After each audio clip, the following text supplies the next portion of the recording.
দেশের আন্তর্জাতিক খ্যাতি সম্পন্ন মুফাসসির, সে বলে নবীজি আমাদের মতোই মানুষ। আরেকটা বেয়াদব, সে আজকে বলতেছে আবু জাহেলের যেমন দুইটা হাত আছে, নবীরও দুইটা হাত আছিল। আবু জাহেলের যেমন দুইটা চোখ আছিল, আমার নবীরও দুইটা চোখ আছিল। আবু জাহেলেরও নাক আছিল, নবীজিরও নাক আছে। আবু জাহেলেরও মুখ আছিল একটা, নবীরও একটা মুখ আছিল। অতএব নবী আবু জাহেল, আর আবু জাহেল যেরকম মানুষ, নবীও ওরকম মানুষ। নাউজুবিল্লাহ বলে। এগুলো ঈমান আছে? বেঈমান হয়ে গেছে।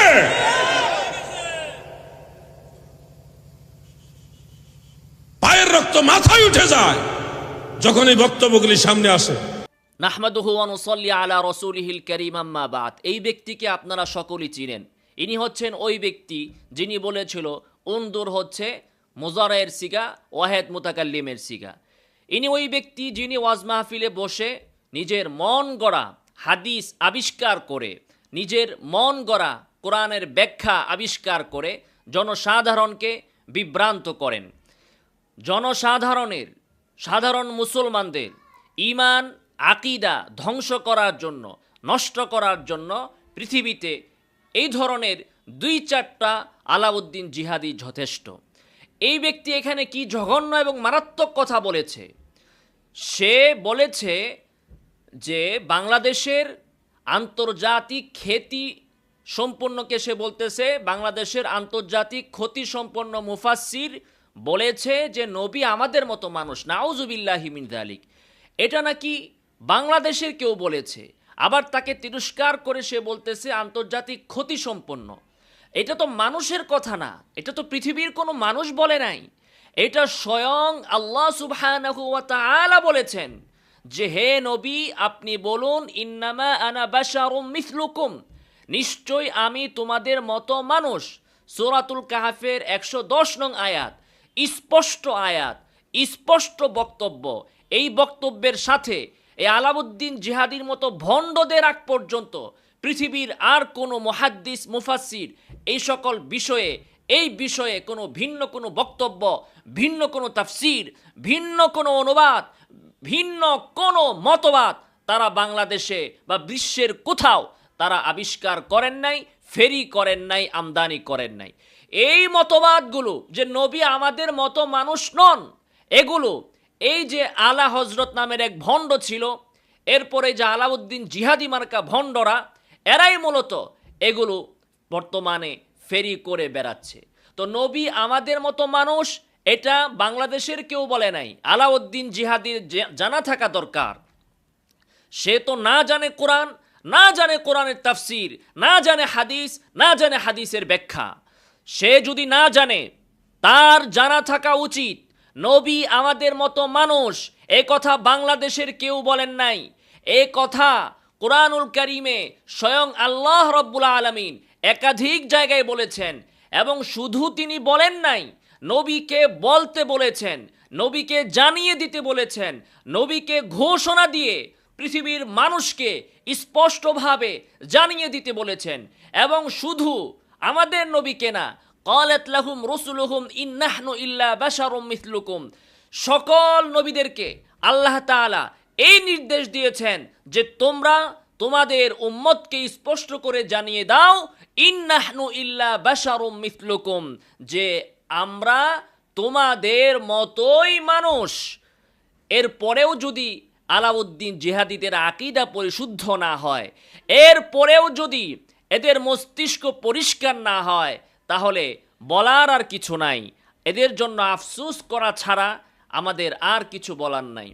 এরপরে সে যে কথা বলেছে, সে আমার একটি বক্তব্যকে ইঙ্গিত করে সে বলেছে যে বেয়াদব, এক বেয়াদব বলেছে নবীর যেমন 2 হাত ছিল, আবু জেহেলেরও 2 হাত ছিল। নবীর যেমন, আবু জেহেলের যেমন 2 পা ছিল, নবীরও 2 পা ছিল। সে এই কথা বলার জন্য আমাকে সে বেয়াদব বলেছে। সে তো বেয়াদব আমাকে বলে নাই, সে মূলত তার এই কথার দ্বারা স্বয়ং আল্লাহর শানেই সে বেয়াদবি করেছে। তার এই কথা স্বয়ং আল্লাহ সুবহানাহু ওয়া তাআলার দিকেই সম্পৃক্ত হয়। তার এই বেয়াদবির তকমা মুহাম্মদ সাল্লাল্লাহু আলাইহি ওয়াসাল্লামের উপর যে পড়ে, তার এই বেয়াদবির তকমা সাহাবায়ে কেরামের উপর যে পড়ে, তার তো জ্ঞানও নাই, হুশও নাই, বিবেকও নাই, বুদ্ধিও নাই। তার মতো গর্দভ আর কি বলবে? কোনো কমন সেন্স যদি থাকতো তাহলে সে এই কথা বলার জন্য সে বেয়াদব বলতে পারতো না আমাকে। দেখুন আল্লাহ সুবহানাহু ওয়া তাআলা নবীকে বলেছেন, কি বলেছেন? যে নবী আপনি বলে দিন ইন্নামা আনা বাশারুম মিসলুকুম, যে আমি তোমাদের মতোই মানুষ। নবীকে এই কথা বলার আদেশ করেছেন কে? স্বয়ং আল্লাহ সুবহানাহু ওয়া তাআলা। নবীকে এই কথা কাদেরকে বলার জন্য আদেশ করেছেন? নবী এই কথাটা কাদেরকে বলবেন? আল্লাহ তাআলা কাদেরকে বলতে বলেছেন যে আমি তোমাদের মতো মানুষ? মক্কার কাফেরদেরকে, আবু জাহাল, আবু লাহাব, উতবা, শাইবা এবং আবু সুফিয়ান, তিনি তখন ইসলাম গ্রহণ করেননি। এভাবে মক্কার যারা লিডার ছিল, কাফেরদের সর্দার ছিল, তাদেরকে বলা হয়েছে যে নবী আপনি বলুন আমি তোমাদের মতো মানুষ। কেন বলতে বলা হয়েছে? এজন্য যে মক্কার কাফেররা মনে করত যে আমাদের মতো যারা মানুষ তারা নবী হতে পারে না, নবী হতে হলে আমাদের মতো মানুষ হওয়া যাবে না, আর আমাদের মতো মানুষ হলে সে নবী হতে পারে না। সেজন্য তারা বলতো মালি হাদার রাসূল ইয়াকুলুত তাআম ওয়া ইয়ামশি ফিল আসওয়াক লাউলা উনজিলা ইলাইহি মালাকুন ফায়াকুনা মাআহু নাযীরা আও ইউলকা ইলাইহি কানজুন আও তাকুনু লাহু জান্নাতুন ইয়াকুলু মিনহা। মক্কার কাফেররা, আবু জাহাল, আবু লাহাব, এই আলাউদ্দিন জিহাদির মতো বলতো যে আমাদের মতো মানুষ কখনো নবী হতে পারে না। তাহলে নবী হতে হলে কি করতে হবে? তারা বলতো যে এটা কেমন নবী? বাজারে যায়, খায় দায়, ঘুমায়, এ কেমন নবী? লাউলা উনজিলা ইলাইহি মালাকুন, যে তার কাছে কেন ফেরেশতা আসে না যে সব সময় তার সাথে থাকবে, তাকে গার্ড দিবে? অথবা তার কাছে কোনো ধনভাণ্ডার কেন নাজিল হয় না যে সে বাজারে যেয়ে খাবে না, ধনভাণ্ডার থেকে সে খেতে থাকবে? তো নবী আমাদের মতো মানুষ হবেন না, নবী আলিমুল গাইব হবেন, নবীর সাথে ফেরেশতা থাকবে, নবীর কাছে ধনভাণ্ডার থাকবে। এই ধরনের অস্বাভাবিক চিন্তা চেতনা নবীর ব্যাপারে এগুলো ছিল কাফেরদের, প্রত্যেক যুগের কাফেরদের ছিল। সেজন্য আল্লাহ তাআলা মুহাম্মদ সাল্লাল্লাহু আলাইহি ওয়াসাল্লামকে বলেছেন, মুহাম্মদ আপনি বলুন। কাকে বলবেন? আবু জাহালকে বলবেন। কাকে বলবেন? আবু লাহাবকে বলবেন। কাকে বলবেন? উতবাকে, শাইবাকে, মক্কার সকল কাফেরকে বলবেন। কি বলবেন? যে আমি তোমাদের মতো মানুষ, মিসলুকুম, তোমাদের মতো। তোমাদের বলতে কারা? আমার মতো, আলাউদ্দিন জিহাদির মতো না। কুম, তোমাদের খেতাব কাকে করা হয়েছে? তোমাদের বলতে কে? আবু জেহেল।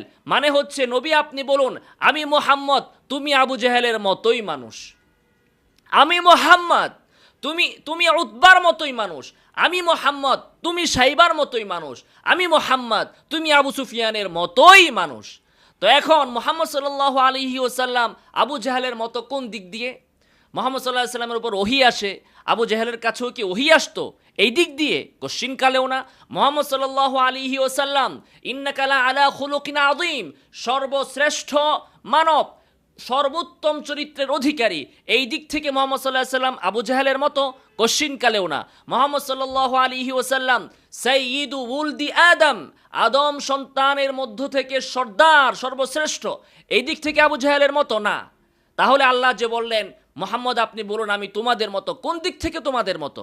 মুহাম্মদ সাল্লাল্লাহু আলাইহি ওয়াসাল্লাম কোন দিক থেকে আবু জাহেলের মতো, আবু লাহাবের মতো, উতবার মতো, শাইবার মতো, পৃথিবীর অন্যান্য মানুষের মতো কোন দিক থেকে?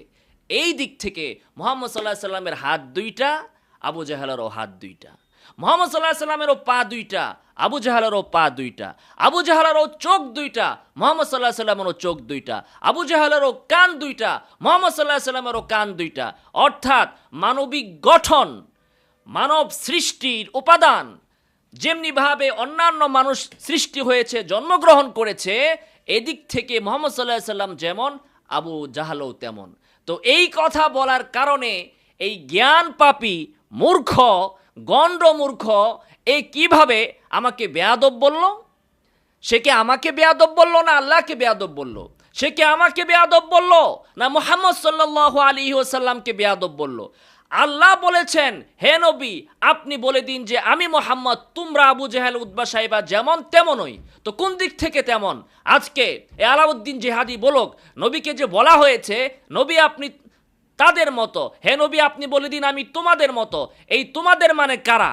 আলাউদ্দিন জিহাদির কাছে আমার প্রশ্ন যে তোমাদের কোন এই কাফে খিতাব, এটা কাকে বলা হয়েছে?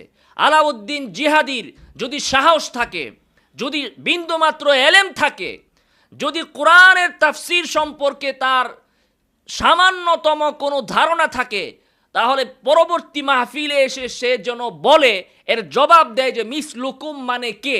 মিসলুকুম এই কুম তোমরা, এই তোমরা দ্বারা আবু জাহাল, আবু লাহাব, উতবা সাইবা, মক্কার কাফের সর্দাররা, নিকৃষ্ট কাফেররা যদি উদ্দেশ্য হয়ে না থাকে, তাহলে মিসলুকুম এর উদ্দেশ্য কারা? এখানে খেতাব কাদেরকে করা হয়েছে? এই আলাউদ্দিন জিহাদি যেন এর জবাব দেয়। আর যদি সে এখানে ভুল, হয়তো সে ভুল স্বীকার করবে, না হলে সে দলিল দিবে যে মিসলুকুম দ্বারা এখানে কারা উদ্দেশ্য। আর এখানে মিসলুন মিসাল কোন দিক থেকে? নবী তাদের মতো, নবীকে বলা হচ্ছে যে বলো আমি তোমাদের মতো। এই মতো কোন দিক থেকে? যদি শারীরিক গঠনের দিক থেকে না হয়, হাত পা মানবীয় গঠন, এই দিক থেকে যদি নবী তাদের মতো না হন, তাহলে কোন দিক থেকে মিসলুকুম বলা হয়েছে? তাহলে আলাউদ্দিন জিহাদি আমাদেরকে, ওলামায়ে হককে বেয়াদব বলতে যে সে নিজেই ঈমান হারা হয়ে গিয়েছে, সে অন্যের ঈমান নিয়ে চিন্তা করতেছে, অথচ সে নিজেই কোরআনের আয়াতকে অস্বীকার করতেছে। একটা দুইটা না, কুল ইন্নামা আনা বাশারুম মিসলুকুম ইউহা ইলাই, হুবাহু এই আয়াতটা কোরআনে 2 বার এসেছে। এছাড়াও নবী আমাদের মতো, নবীকে বলা হয়েছে যে আমি তোমাদের মতো, বা নবীরা মানুষের মতো, এই কথা কোরআনের একাধিক জায়গায় এসেছে। কাজে আলাউদ্দিন জিহাদি ওলামায়ে হকের সাথে শত্রুতা করতে যে কোরআনের কত আয়াত যে তোমরা অস্বীকার করতেছ, এর কোনো হিসাব কিতাব কিন্তু নাই। কবরে গেলে এর হিসাব তোমাদেরকে পুঙ্খানুপুঙ্খানুভাবে দেওয়া হবে। এরপরে সবচেয়ে হাস্যকর ব্যাপার হচ্ছে, সে বলতেছে যে আমরা যে বলছি মুহাম্মদ সাল্লাল্লাহু আলাইহি সাল্লাম মানুষের মতো, আমাদের মতো মানুষ, এবং মুহাম্মদ সাল্লাল্লাহু আলাইহি ওয়াসাল্লাম আমাদের মতো কোন দিক থেকে? যে যেমন আমাদের হাত আছে নবীরও হাত আছে। আবু জাহালের মতো কোন দিক থেকে? আবু জাহালের হাত আছে, নবীরও হাত আছে। এই কথা আমরা বলি নাই, এই কথা কোরআনে বলা হয়েছে। যে কথা মানবে না সে কোরআন অস্বীকারী। এই মতের সাথে, কথার সাথে যে মিসলুকুম মানে নবীকে বলা হচ্ছে বলো যে হে মক্কার কাফেররা আমি তোমাদের মতো মানুষ, এই বক্তব্যকে যারা একটা অক্ষর অস্বীকার করবে ঈমান থেকে সে খারেজ হয়ে যাবে। মুসলমান তো দূরের কথা, ওয়াজ শোনা তো দূরের কথা, সে নামাজের ইমামতি করবে তো দূরের কথা, তওবা করার আগ পর্যন্ত তার এক ওয়াক্ত নামাজও কবুল হবে না, কারণ কাফেরের কোনো নামাজ কবুল হয় না। অতএব কোরআনের এই আয়াতকে যারা মানে না তারা নিঃসন্দেহে কাফের। কোরআনের একটা অক্ষর যদি কেউ অস্বীকার করে, অবিশ্বাস করে, তাহলে সে কাফের হয়ে যায়। একটা আয়াতকে যদি সে অস্বীকার করে, তাহলে তার অবস্থা কি হবে?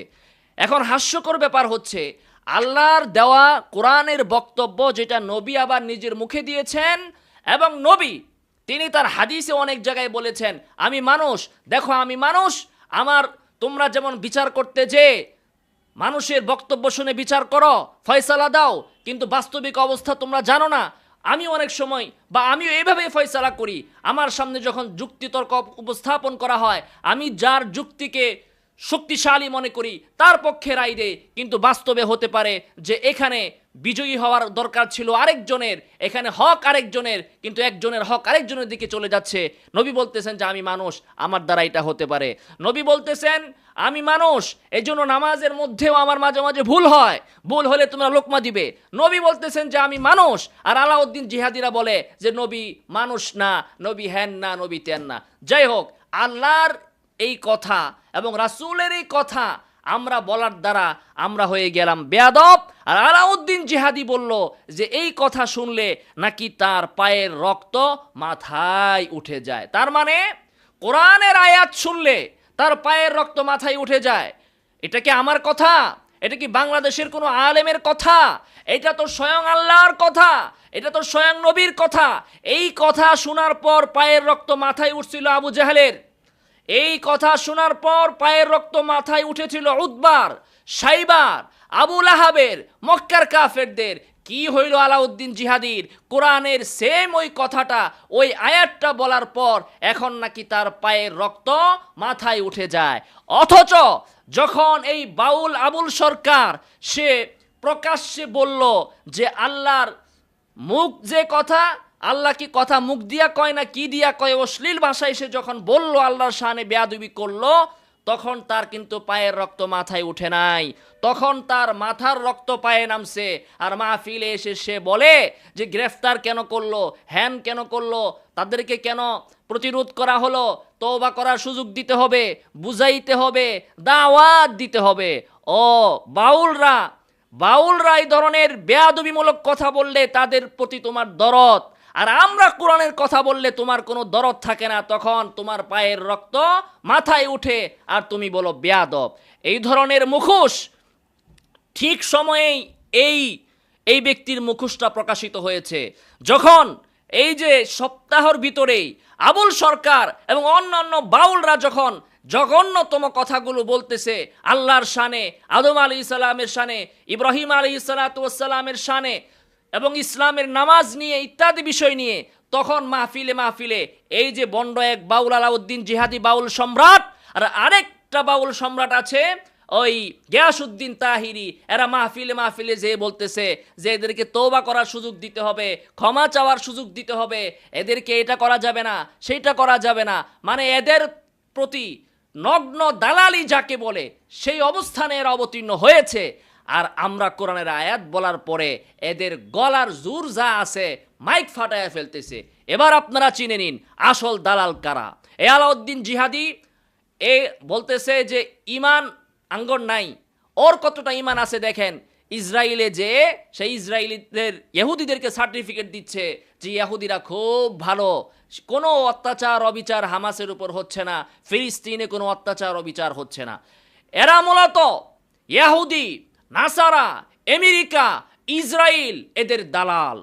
সম্পূর্ণভাবে ওদের পয়সা খেয়ে, ওদের টাকা খেয়ে ইসলামকে ধ্বংস করার জন্য এবং নেক্সট সুরতে নবীর ভালোবাসার কথা বলে, মহাব্বতের কথা বলে মানুষকে, মুমিনদেরকে মুশরিক বানানোর জন্য, ইমানদারদেরকে জাহান্নামের দিকে নিয়ে যাওয়ার জন্য এরা আধা জল খেয়ে উঠে পড়ে লেগেছে।